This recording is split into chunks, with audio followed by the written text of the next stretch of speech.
Today we're going to talk about weighing and wedging your clay for wheel throwing. The first thing that you want to do before weighing your clay is make sure that the scale is zeroed out. What we want to do is make sure that this red line is equal to the 0.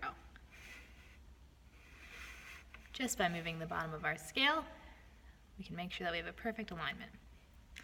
The next thing that we need to do is add some clay. I'm going to be going for 2 pounds for throwing.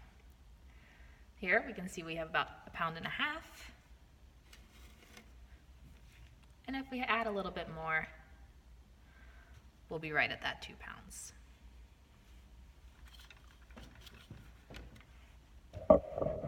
The next thing that I want to do is wedge this clay.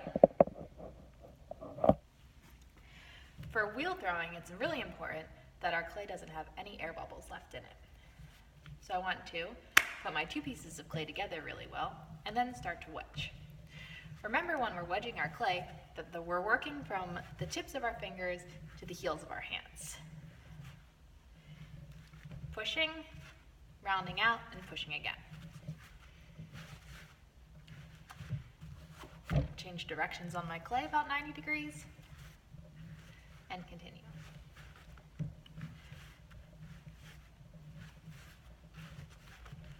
I'm looking to keep my clay cylindrical.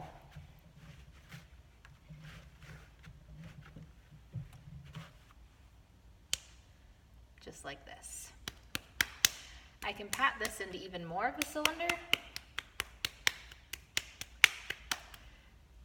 and that will leave me ready to throw with 2-pound blocks of clay.